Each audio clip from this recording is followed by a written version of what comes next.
Hello বন্ধুরা, good morning. গত রাতে ছিল আমার নাইট ডিউটি করে ফিরে এবার আমি প্রস্তুতি নিচ্ছি স্নানে যাওয়ার। স্নান না করলে কি আর ভালো লাগে?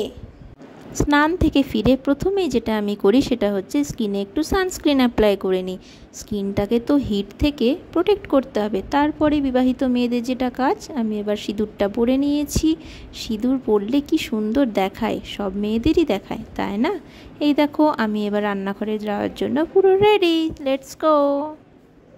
চলো ফ্রিজ খুলেই দেখা যাক কি কি আছে। রান্না তো করতে হবে নাকি? ফ্রিজ থেকে নিয়ে নিয়েছি একটা চাল কুমড়ো আর গোটা 3 কাঁচা কলা।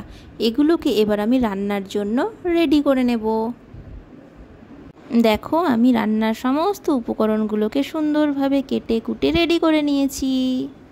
কর্তামশাইয়ের হুকুম হয়েছে ডিমের কিছু একটা করতেই হবে, তাই ডিমটাও সেদ্ধ করতে বসিয়ে দিয়েছি। এই গরমে দাঁড়িয়ে দাঁড়িয়ে রান্না করাটা সত্যিই খুব চাপের, সেটা আমার মুখ দেখেই বুঝতে পারছো। এত কিছু করার পরেও যদি কেউ বলে সকাল থেকে কি করলে, কেমন লাগে বলো তো সেই কথাটা শুনতে? এখন বাজে 12:30।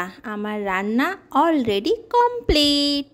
দেখতেই পাচ্ছ, এটা হচ্ছে ডিমের কষা। কিচ্ছু না, শুধু ডিমটাকে সেদ্ধ করে মশলা দিয়ে কষিয়ে নিয়েছি। আর চাল কুমড়ো ভাজা কালো জিরে দিয়ে, আর হচ্ছে কলা ভাজা। আর আমি শুনেছিলাম কলার খোসাটাকে যদি একটু কালো জিরে রসুন পেঁয়াজ ভেজে মিক্সিতে পেস্ট করে নেওয়া যায় বা শিলনোড়াতে বেটে নেওয়া যায় তো হেভি নাকি টেস্টি হয়। তো সত্যি সত্যি ভীষণ টেস্টি হয়েছিল। তো আজকের মতো টাটা, বাই বাই। আমার মিনি ব্লগ এখানেই আমি শেষ করছি।